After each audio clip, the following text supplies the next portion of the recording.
नमस्कार दोस्तों, इस वीडियो में हम एसएससी एमटीएस के 18 फरवरी के तीनों शिफ्ट के प्रश्न देखने वाले हैं। क्योंकि मैंने फर्स्ट शिफ्ट कराया था और जो बाकी दो शिफ्ट है, सेकंड शिफ्ट और थर्ड शिफ्ट, वो सभी को एक ही साथ हम ऐड कर देते हैं। तो सबसे पहले हम थर्ड शिफ्ट देखेंगे, उसके बाद सेकंड और लास्ट में फर्स्ट शिफ्ट का भी प्रश्न ऐड हो जाएगा। तो चलिए शुरू करते हैं। जो लोग नए हैं चैनल को सब्सक्राइब जरूर कर लीजिएगा और वीडियो को लाइक कर दीजिएगा। फर्स्ट क्वेश्चन देखें, अमिताभ घोष ने इनमें से कौन सी पुस्तक लिखा है? गन आइलैंड लिखा है। बात करें, यह 2019 में प्रकाशित एक उपन्यास है जो जलवायु परिवर्तन और मानव प्रवासन से संबंधित है। सलमान रुश्दी द्वारा 1981 में लिखी गई मिड नाइट चिल्ड्रन को बुकर पुरस्कार मिला था। नेक्स्ट क्वेश्चन देखें, लावा भारत के किस केंद्र शासित प्रदेश का पारंपरिक लोक नृत्य है? ये लक्षद्वीप का नृत्य हो जाएगा। बात कर, यह मिनी क्वाय द्वीप लक्षद्वीप में पुरुषों द्वारा किया जाने वाला एक ऊर्जावान नृत्य है जो अक्सर ढोल के साथ त्योहार के अवसर पर किया जाता है। लक्षद्वीप के अन्य नृत्य कोलकली और पड़ीचली है। सीता और सरस्वती माता का उल्लेख सबसे पहले किस वेद में मिलता है? ऋग्वेद में मिलता है। बात कर, ऋग्वेद सबसे पुराना वेद है। इसमें सरस्वती माता को अम्बती तमे नदी तमे देवतमे, सबसे अच्छी माता, सबसे अच्छी नदी, सबसे अच्छी देवी के रूप में वर्णित किया गया है। सीता का उल्लेख ऋग्वेद के चौथे मंडल के कृषि की देवी के रूप में किया गया है। बाद में अथर्ववेद में भी इन देवियों का वर्णन मिलता है, जैसे सीता उपनिषद में है। तूतीकोरिन बंदरगाह किस राज्य में स्थित? सभी को पता है, तमिलनाडु में है। यह बंदरगाह तमिलनाडु के टूथरी यानी अब टिंकेट शहर में स्थित है। इसे वीयू चिदम्बरम बंदरगाह के नाम से जाना जाता है। यह भारत के 13 प्रमुख बंदरगाहों में से एक है जो अपने कृत्रिम बंदरगाह और मोती मछली पकड़ने में भूमिका के लिए जाना जाता है। टेक्स्ट बुक के द्वारा 19 और 20 फरवरी को सेल चल रहा है, जिसमें आपको पास प्रो 351 में, वही पास प्रो 439 में मिल जाएगा। कूपन कोड सावन लगा लीजिएगा, जिससे आपको 12% का डिस्काउंट मिल जाएगा। और एसएससी रेलवे बैंकिंग संबंधी इंडिया का टोटल 900 प्लस सभी मॉक टेस्ट पे रोक जो सारा मिल जाएगा। कूपन कोड सावन लगा लीजिएगा, जल्दी परचेज कर लीजिए। इसे तमिलनाडु का समुद्री प्रवेश द्वार या मोती शहर भी कहा जाता है। मराई किस भारतीय राज्य का प्रसिद्ध लोक नृत्य है? ये छत्तीसगढ़ का है। बात करें, यह गोंड और दबाबा जनजाति द्वारा देवी दंतेश्वरी के सम्मान में मनाया जाने वाला मराई महोत्सव का एक अभिन्न अंग है। पुरुष लयबद्ध ढोल बजाकर नृत्य करते हैं, जबकि महिलाएं गाने और पारंपरिक वाद्य जैसे मंडल और ढोल के साथ उनका साथ देते हैं। यह दिसंबर और मार्च के महीने बीच जो है गाँव गाँव घूमकर सामाजिक मेलजोल और कृषि धन्यवाद का प्रतीक है। दांत किस में सहायता करते हैं? भोजन को तोड़ने यानी ब्रेकिंग फूड में सहायता करते हैं। बात करें, दांत पाचन तंत्र का हिस्सा है और उनका मुख्य कार्य भोजन को यांत्रिक रूप से तोड़ना है, जबकि पाचन का एक व्यापक शब्द जिसमें एंजाइमों द्वारा रासायनिक विघटन भी शामिल है। दांत सीधे यह कार्य नहीं करते हैं। नेक्स्ट क्वेश्चन देखें, इंग्लिश का पूछा गया था, ओकेजन का सही वर्तनी वाला शब्द क्या हो जाएगा? इसका स्पेलिंग OCCASION करेक्ट हो जाएगा। इसका अर्थ है एक विशेष अवसर, समारोह या उत्सव हो जाएगा। नेक्स्ट क्वेश्चन देखो, उत्तर प्रदेश के रसिया नृत्य में बम किस प्रकार का वाद्य यंत्र है? ये विशाल नगारा है। बात करें, इसे नृत्य को अक्सर बम रसिया भी कहा जाता है, क्योंकि इसमें इसे बड़े नगारे का उपयोग होता है। यह होली के अवसर ब्रज क्षेत्र जैसे मथुरा वृंदावन में लोकप्रिय है और इसे बजाने के लिए बड़े डंडों का भी प्रयोग किया जाता है। किस वर्ष का कैलेंडर वर्ष 2007 के समान होगा? 2018 का होगा। किसी साधारण वर्ष के कैलेंडर की पुनरावृत्ति जानने के लिए उसे 4 से विभाजित किया जाता है। यदि शेषफल 2 या 3 आता है तो कैलेंडर 11 वर्ष बाद दोहराया जाता है। 2007 को 4 से विभाजित करने पर शेषफल 3 आता है, इसलिए कैलेंडर 11 वर्ष बाद यानी 2018 में दोहराया जाएगा। प्रथम पंचवर्षीय योजना की शुरुआत में भारत को निम्नलिखित में से किन मुख्य समस्याओं का सामना करना पड़ा था? शरणार्थियों का आगमन और खाद्यान्न की भारी कमी का सामना करना पड़ा। भारत की पहली पंचवर्षीय योजना कृषि पर केंद्रित था, जिसका मुख्य उद्देश्य भोजन की कमी को दूर करना था। यह योजना हेराल्ड डोमर मॉडल पर आधारित था और सफल रहा था, क्योंकि इसका वास्तविक विकास लक्ष्य 3.6%, लक्षित विकास जो है 2.1% से अधिक था। नामदफा राष्ट्रीय उद्यान अरुणाचल प्रदेश के किस जिला में है? चांगलांगा जिला में है। बात करें, नामदफा राष्ट्रीय उद्यान भारत म्यांमार सीमा पर स्थित है। यह दुनिया का एकमात्र ऐसा पार्क है जहां 4 बिल्ली प्रजाति बाघ, तेंदुआ, क्लाउडेड तेंदुआ और हिम तेंदुआ पाया जाता है। यह भारत का 15वां टाइगर रिजर्व और सबसे बड़े संरक्षित क्षेत्र में से एक है। चंद्रमा की सतह पर पानी के अणु यानी वाटर मॉलिक्यूल की खोज सबसे पहले किस मिशन के द्वारा किया गया था? चंद्रयान फर्स्ट के तहत किया गया था। भारत के पहले चंद्र मिशन चंद्रयान फर्स्ट ने 2008-9 में चंद्रमा पर पानी की पुष्टि किया। इस खोज में नासा के मून मिनरोलॉजी मैपर M3 और इसरो के मून इम्पैक्ट प्रोब ने महत्वपूर्ण भूमिका निभाया था। चंद्रयान फर्स्ट को 22 अक्टूबर 2008 को श्रीहरिकोटा से लॉन्च किया गया था। भारत में विदेशी मुद्रा भंडार यानी फॉरेन एक्सचेंज रिजर्व का संरक्षण और प्रबंधन कौन करता है? भारतीय रिजर्व बैंक करता है। बात करें भारतीय रिजर्व बैंक अधिनियम 1934 और फेमा 1999 के तहत विदेशी मुद्रा बाजार को नियंत्रित करता है। आरबीआई का एक विशिष्ट विभाग विदेशी मुद्रा विभाग इस कार्य को संभालता है। न्यूटन ने गति के प्रथम नियम का दूसरा नाम क्या है? इसका नाम जड़त्व का नियम लॉ ऑफ इनर्शिया हो जाएगा। बात करें यह नियम बताता है कि कोई वस्तु जब तक अपनी विराम अवस्था में एक समान गति में रहेगा तब तक उस पर कोई बाहरी बल न लगाया जाए। परिवर्तन के प्रति इस प्रतिरोध को जड़त्व कहा जाता है। जड़त्व की अवधारणा पहली बार गैलीलियो द्वारा प्रस्तावित किया गया था, लेकिन आइजैक न्यूटन द्वारा इसे औपचारिक रूप दिया गया। 1966-69 के योजनावकाश के ठीक बाद कौन सी पंचवर्षीय योजना शुरू हुआ था? चौथी पंचवर्षीय योजना शुरू हुआ था। बात करें यह योजना 1969 से 74 तक चला था। इसका मुख्य उद्देश्य स्थिरता के साथ विकास और आत्मनिर्भरता की प्रगतिशील उपलब्धि था। इस योजना के अंतर्गत 1969 में 14 प्रमुख भारतीय बैंकों का राष्ट्रीयकरण किया गया था। एक भू स्थिर उपग्रह यानी जियो स्टेशनरी सैटेलाइट पृथ्वी का एक चक्कर कितने घंटे में पूरा करता है? 24 घंटे में करता है। बात करें तकनीकी रूप से यह 23 घंटे 56 मिनट 4 सेकंड है, लेकिन इसे 24 घंटे के रूप में पूर्णांकित किया जाता है क्योंकि यह पृथ्वी की घूर्णन गति से मेल खाता है। भू स्थिर उपग्रह पृथ्वी की सतह से स्थिर दिखाई देता है और भूमध्य रेखा से लगभग 35,786 किलोमीटर ऊपर होता है। पृथ्वी की तरह पश्चिम से पूर्व की ओर घूमता है।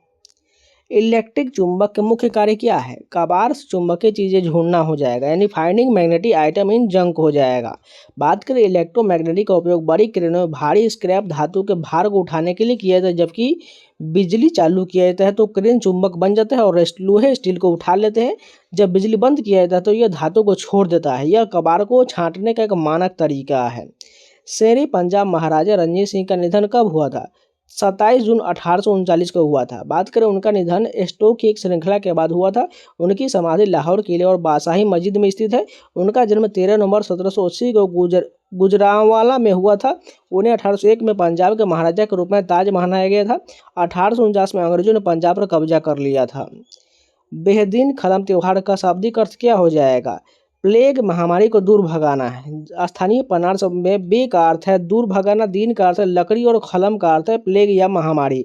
यह त्योहार फसल के मौसम के पहले समुदाय को बीमारियों और बुरी आत्माओं को शुद्ध करने का प्रतीक है। खूपे लिली भारत के किस राज्य का पारंपरिक लोक नृत्य है? नागालैंड का है। बात करें यह नागालैंड की सुगमी नागा जनजाति द्वारा किया जाने वाला एक पारंपरिक नृत्य है। इसमें महिलाएं मुख्य रूप से लयबद्ध तरीके से पैरों का उपयोग करके नृत्य करती है। श्रीमान शंकर देव द्वारा प्रतिपादित भक्ति दर्शन का नाम क्या था? एक सरल नाम धर्म था। यह दर्शन भागवत पुराण और भगवत गीता पर आधारित है, जिसमें भगवती धर्म भी कहा जाता है। यह केवल सर्वोच्च सत्ता ने भगवान कृष्ण या विष्णु के प्रति संपूर्ण समर्पण और नाम कीर्तन जप पर जोर देता है। उनके प्रदर्शन अद्वैतवाद भी तत्व भी मिलते हैं। इसे अक्सर विवर्तनवाद कहा जाता है, जो दुनिया का ब्रह्म का एक ही रूप माना गया है। उत्तर प्रदेश का रसिया लोकगीत और नृत्य के दौरान बजाया जाने वाला प्राथमिक वाद्य यंत्र कौन है? बम नगारा हो जाएगा। बात करें यह मुख्य रूप से ब्रज क्षेत्र यानी मथुरा वृंदावन में लोकप्रिय है। रसिया गीत विशेष रूप से होली के त्यौहार के दौरान गाए जाते हैं।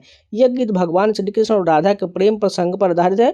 बम रसिया के दौरान अक्सर बम नृत्य भी किया जाता है। इसमें बड़े नगारे की थापर पुरुष नृत्य करते हैं। कोशिका के किस भाग में पाइरुवेट कार्बन डाइऑक्साइड जल और ऊर्जा में टूटता है? सूत्रकृमिन माइटोकॉन्ड्रिया में टूटता है। बात करें माइटोकॉन्ड्रिया कोशिका का पावर हाउस कहा जाता है। ग्लूकोज सबसे पहले साइटोप्लाज्म में टूटकर पाइरुवेट बनता है। इस प्रक्रिया को ग्लाइकोलाइसिस कहते हैं।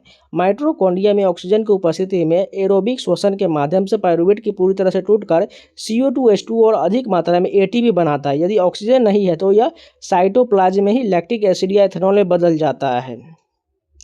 ऐतिहासिक छत्रपति शिवाजी महाराज टर्मिनल यानी पूर्व में विक्टोरिया टर्मिनल भारत के किस शहर में स्थित है?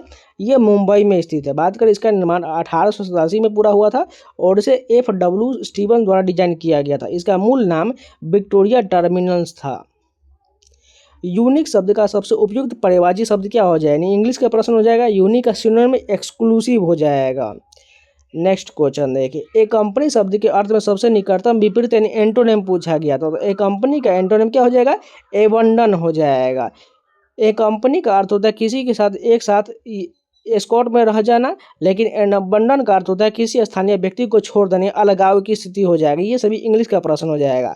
यहाँ पर इंडिस्पेंसिबल का जो है स्पेलिंग पूछा गया तो इसका हो जाएगा INDISPENSABLE, इंडिस्पेंसिबल का करेक्ट स्पेलिंग हो जाएगा।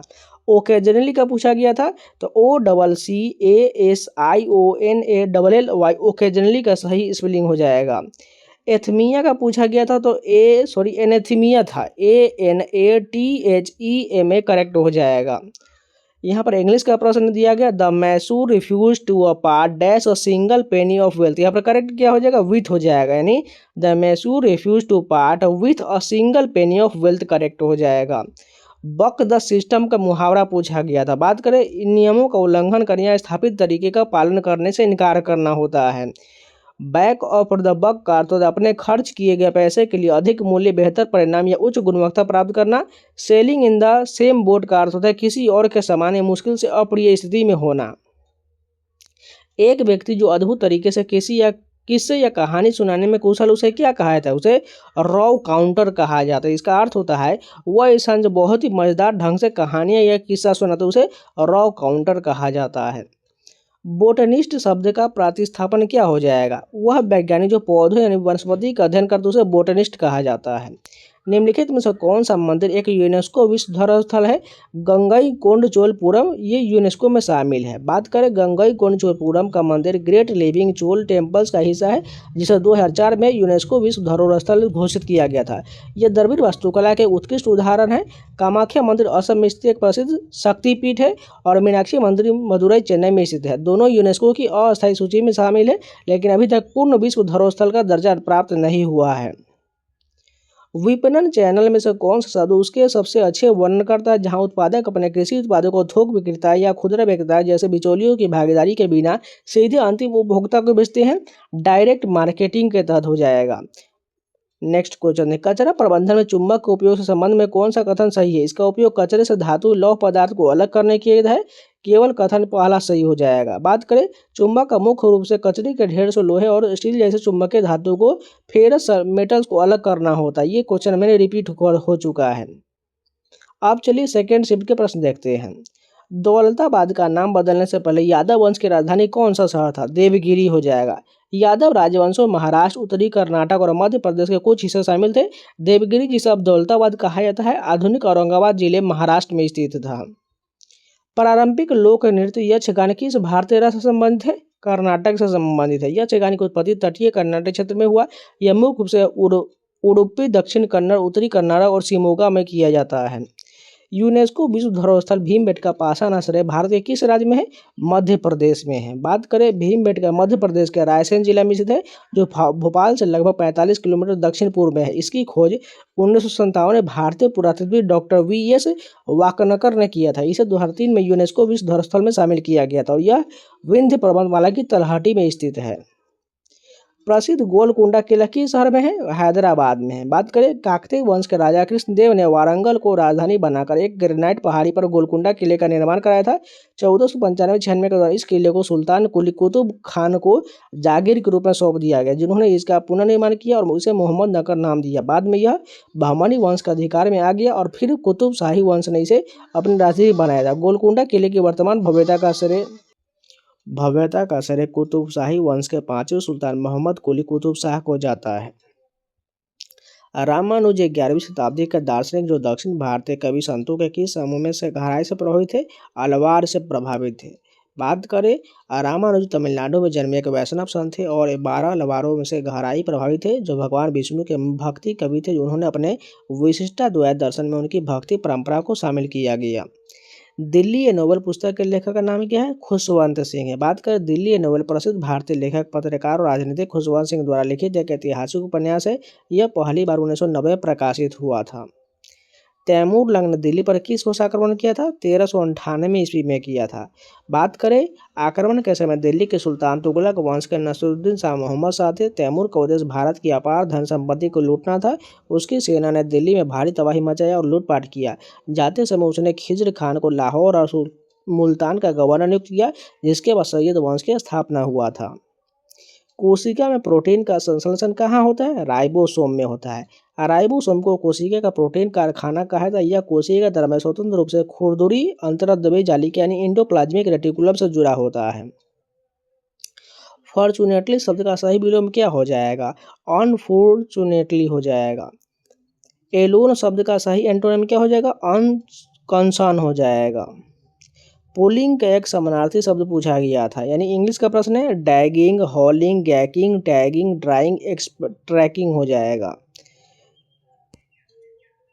काकरा नृत्य किस भारतीय राज्य की संस्कृति से संबंधित है जो मुख्य रूप से जनजातीय समुदाय द्वारा किया जाता है? ये गुजरात से संबंधित है। बात करें काकरा नृत्य गुजरात में चेचक स्मॉल पॉक्स से ठीक होने के लिए देवी को प्रसन्न करते हुए तो किया जाता है। यह पफिया देव या बलिया देव को प्रसन्न करने के लिए किया जाता है, जो बीमारियों को ठीक करने और कृषि समृद्धि सुनिश्चित करने से जुड़ा हुआ है। पारिस्थितिकी तंत्र में ऊर्जा संरचना के संबंध में लिखित में से कौन सा कथन सत्य दिया गया है? केवल लगभग 10% ऊर्जा अगले पोषी स्तर पर स्थानांतरित होता है। इसे 10% ऊर्जा नियम के रूप में जाना जाता है, जिसमें प्रत्येक पोषी स्तर पर ऊर्जा का एक बड़ा हिस्सा गर्मी के रूप में खोजा जाता है। इनकॉन्वीनियंस का सही शब्द स्पेलिंग पूछा गया तो INCONVENIENC इनकॉन्वीनियंस का सही स्पेलिंग हो जाएगा। इसके अलावा प्ले राइट का पूछा गया था तो PLAYRRIGHT करेक्ट हो जाएगा। हॉर्नबिल महोत्सव किस भारतीय राज्य में मनाया जाता है? ये नागालैंड में मनाया जाता है। बात करें हॉर्नबिल महोत्सव 2000 में शुरू हुआ था और इसे नागा हेरिटेज विलेज किसामा में मनाया जाता है। यह नागालैंड की विभिन्न जनजाति की समृद्ध संस्कृति और परंपरा को प्रदर्शित करता है। लोकसभा में अनुसूचित जनजाति के लिए कितना सीट आरक्षित है? 47 सीट आरक्षित है। बात करें कुल आरक्षित सीट की बात करें तो 543 सीटों में से कुल 131 सीटें आरक्षित है, जिनमें से SC के लिए 84 और ST के लिए 47 है। यह आरक्षण भारतीय संविधान के अनुच्छेद 330 के तहत जनसंख्या के अनुपात में लिया जाता है। 2008 के परिसीमन के बाद SC ST की संख्या 41 से बढ़कर 47 कर दिया गया। 1765 मुगल सम्राट आलम शाह द्वितीय ने बिहार उड़ीसा के दीवानी अधिकार की संस्था को सौंप दिया? ब्रिटिश ईस्ट इंडिया कंपनी को सौंप दिया था। 1764 के बक्सर युद्ध के बाद 12 अगस्त 1765 को इलाहाबाद की संधि पर हस्ताक्षर किए गए। रॉबर्ट क्लाइव ने मुगल सम्राट से बंगाल, बिहार, उड़ीसा का राजस्व एकत्र करने के दीवानी का अधिकारी को वार्षिक पेंशन के बदले प्राप्त किया था। जवाहरलाल नेहरू भारत में विकास में सोवियत मॉडल को पूरी तरह से अपनाने का निर्णय क्यों नहीं लिया? क्योंकि इसमें लोकतांत्रिक मूल्यों और व्यक्तिगत स्वतंत्रता का दमन था। नेहरू जी का मानना था कि समाजवाद के लिए लोकतंत्र की बलि देना आवश्यक नहीं। उन्होंने सोवियत संघ की हिंसा जबरदस्ती को अस्वीकार करते हुए भारत के लिए एक ऐसा राष्ट्र चुना जहां आर्थिक नियोजन हो लेकिन जनता के मौलिक अधिकार भी सुरक्षित रहे। ऑपरेशन रोलिंग थंडर का प्राथमिक रणनीतिक उद्देश्य क्या था? लगातार हवाई बमबारी के माध्यम से उत्तरी वियतनामी आक्रमण को हतोत्साहित करना था। Indira Gandhi crisis with power पुस्तक के लेखक कौन है? नयनतारा सहगल है। बात करें नयनतारा सहगल इंदिरा गांधी की चचेरी बहन थी। इन्वेंट का शब्द का सही वर्तनी पूछा गया तो ENERVAT करेक्ट हो जाएगा। इसका अर्थ होता है किसी व्यक्ति की ऊर्जा को कमजोर करना या कम करना होता है। पुर्तगालियों ने पणजी यानी गोवा में अपने प्रशासनिक मुख्यालय कब स्थापित किया था? 1843 में किया था। बात करें यदि भी पुर्तगालियों ने 1510 में गोवा यानी ओल्ड गोवा पर कब्जा कर लिया, लेकिन प्रशासनिक मुख्यालय राजधानी 1843 में पणजी में स्थानांतरित कर दिया था। कितने वर्ष से अधिक समय तक बिना खेती छोड़ी गई भूमि को कृषि योग्य भूमि यानी व्यर्थ भूमि कहा जाता है? 5 वर्ष से अधिक को कहा जाता है। भारतीय भूमि उपयोग आंकड़ों के अनुसार 5 वर्ष से अधिक समय तक बिना खेती के छोड़ी गई भूमि को कृषि योग्य बंजर भूमि के श्रेणी में रखा जाता है। सिक्किम में किस त्योहार को त्योहारों का त्योहार के नाम से जाना जाता है? दिवाली को जाना जाता है। बात करें बिलावल थाट का संबंध किस भारतीय राज्य से है? इसका संबंध गुजरात से हो जाएगा। सिंधु घाटी सभ्यता का सबसे पूर्वी स्थल आलमगीरपुर किस राज्य में है? उत्तर प्रदेश में। यह उत्तर प्रदेश के मेरठ जिले में हिंडन नदी के तट पर स्थित है। इसकी खोज 1958 में यगदत्त शर्मा जी द्वारा किया गया था। इसे स्थानीय स्तर पर परशुराम का टीला भी कहा जाता है। वंदे मातरम के रचयिता का नाम क्या है? बंकिम चंद्र चटर्जी हो जाएगा। यह गीत मूल रूप से संस्कृत और बांग्ला भाषा के मिश्रण में लिखा गया था। यह बंकिम चटर्जी के उपन्यास आनंद मठ का हिस्सा है। इसे पहली बार 1896 में रविन्द्रनाथ टैगोर द्वारा गाया गया था और 24 जनवरी 1950 को इसे आधिकारिक रूप से राष्ट्रगीत स्वीकार किया गया। सिक्के को इकट्ठा करने को शौक को क्या कहते हैं? उसे नुमिस्मेटिक कहा जाता है। क्लेवर शब्द का सबसे समानार्थी पूछा गया तो इंटेलिजेंट हो जाएगा, नहीं सिनोनिम पूछा गया था। ड्रैग शब्द का सबसे अच्छा समानार्थी क्या हो जाएगा? हॉल हो जाएगा। फॉर्चूनेट का उपयुक्त एंटोनिम पूछा गया तो अनलकी हो जाएगा। उसके अलावा रैनिंग शब्द का सबसे निकटतम विपरीत यानी एंटोनिम पूछा गया तो लॉजिंग हो जाएगा। विदेशी मुद्रा क्या है? विदेशी मुद्रा एक मुद्रा का दूसरी मुद्रा के लिए एक निश्चित विनिमय दर विनिमय है। यह अक्सर अंतर्राष्ट्रीय व्यापार, निवेश या पर्यटन के लिए एक मुद्रा को दूसरी मुद्रा में बदलने की प्रक्रिया है। जब मार्केटिंग टीम ने कहा let's throw spaghetti at wall to which social media campaigning work, तो उनका क्या मतलब है? यह वह देखना चाहता है कि कौन सा सफल होता है। इसके लिए वो कई अलग अलग विचारों का आजमन चाहते थे। परिस्थिति तंत्र में ऊर्जा विभिन्न पोषीय स्तर से गुजरता है, तो उसकी कुल मात्रा में क्या परिवर्तन है? यह घटता होता है। Steel authority of India limited यानी सेल की स्थापना किस वर्ष हुआ था? इसकी स्थापना 1973 में किया गया था। बात करें, सेल भारत की सबसे बड़ी सरकारी स्वामित्व वाली इस्पात उत्पादक कंपनी में से एक है। इसकी स्थापना देश की इस्पात उत्पादन इकाइयों को प्रबंधन इस्पात उत्पादन में भारत की आत्मनिर्भरता सुनिश्चित करने के लिए किया गया था। यह एक सार्वजनिक क्षेत्र का उद्यम है और इस पर इस्पात मंत्रालय के अधीन कार्यरत है। सेल का मुख्यालय नई दिल्ली में स्थित है और यह भिलाई, बोकारो, राउरकेला, दुर्गापुर, बन्नरपुर के 5 एकीकृत इस्पात क्षेत्र संचालित करता है। नेक्स्ट क्वेश्चन देखिए, साहित्य अकादमी पुरस्कार विजेता उपन्यास तमस के लेखक कौन है? तमस के लेखक भीष्म साहनी है। बात करिए, उपन्यास 5 दिनों की कहानी है जो भारत के विभाजन के दौरान सांप्रदायिक तनाव को दर्शाता है। 1987 में गोविंद निलाय ने इसे पर एक प्रसिद्ध टीवी फिल्म सीरीज भी बनाया था। भीष्म साहनी को 1975 में तमस के लिए साहित्य अकादमी पुरस्कार मिला था। बिहू किस भारतीय राज्य का लोक नृत्य? सभी को पता है, ये असम का लोक नृत्य है। बिहू असम के 3 महत्वपूर्ण त्योहारों का एक समूह है। रोंगाले बिहू जिसे वसंत में होता है, कटी बिहू शरद ऋतु में और माघ बिहू फसल त्योहार के दौरान होता है।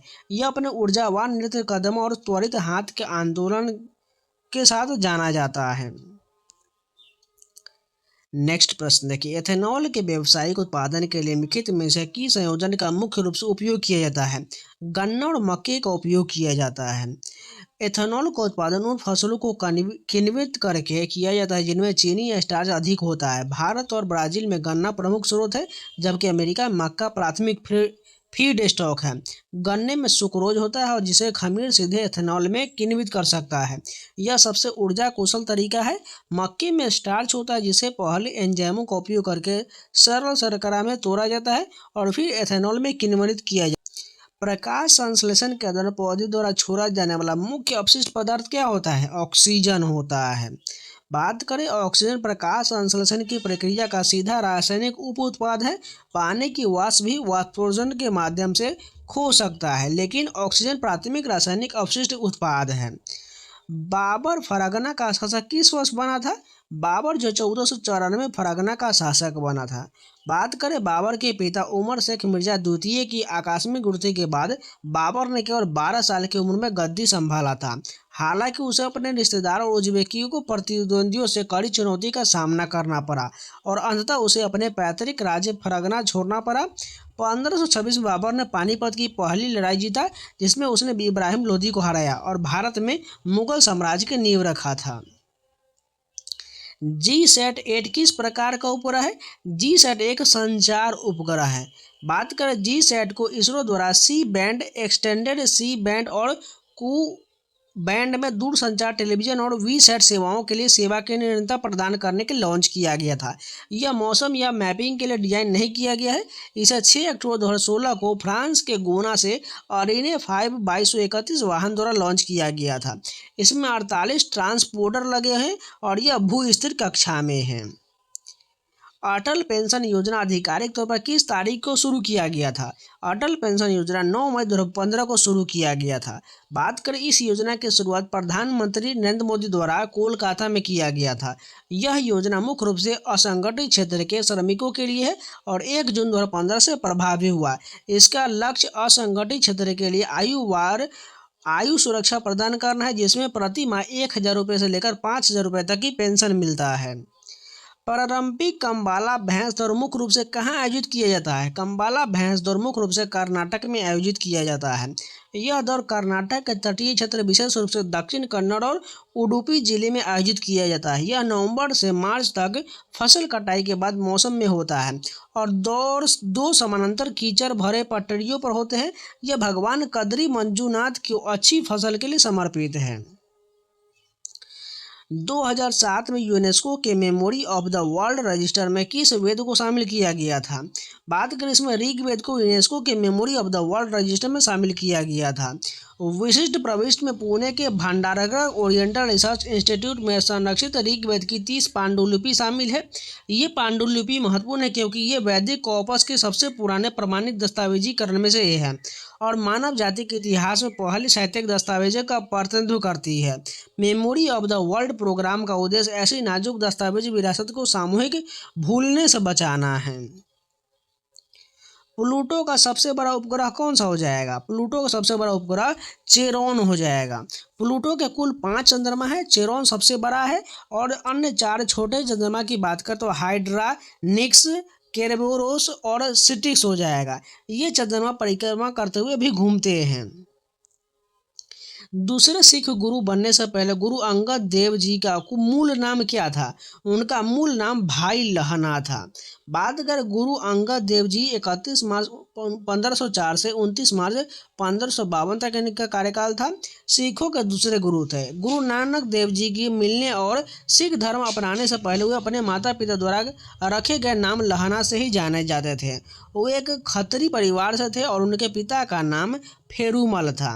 गुरु नानक देव जी ने उन्हें अपना उत्तराधिकारी चुना और उन्हें अंगद यानी मेरा अपना अंग नाम दिया। उन्होंने गुरुमुखी लिपि विकसित की और औपचारिक रूप दिया था।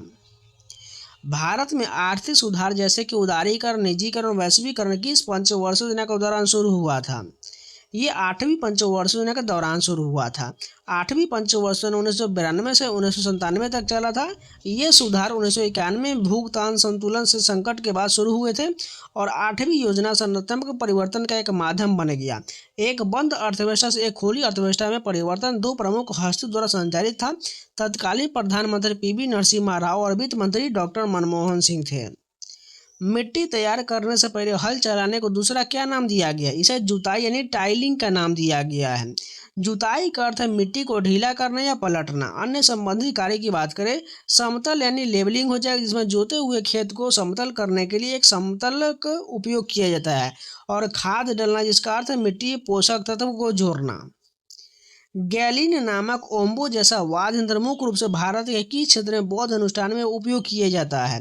यह मुख्य रूप से लद्दाख और सिक्किम जैसे क्षेत्र में उपयोग किया जाता है। विकल्प में लद्दाख दिया गया था। यह यंत्र अक्सर चंदन और शीशम की लकड़ी से बना होता है, जिसमें तांबे या पीतल की घंटी लगा होता है। इसका उपयोग तिब्बती बौद्ध मठों में पूजा और प्रार्थना के दौरान किया जाता है। इसे बजाने के लिए सर्कुलर ब्रीदिंग तकनीक का उपयोग किया जाता है ताकि आवाज़ लगातार बनी रहे। यदि किसी देश की सकल घरेलू उत्पाद यानी जीडीपी में वृद्धि होता है तो इसका अर्थव्यवस्था पर क्या प्रभाव पड़ता है? देश का उत्पादन और आय बढ़ जाता है। बात करें जीडीपी कुल उत्पादन के बराबर होता है। जब जीडीपी बढ़ता है तो उत्पादन, आय और खपत भी बढ़ जाता है।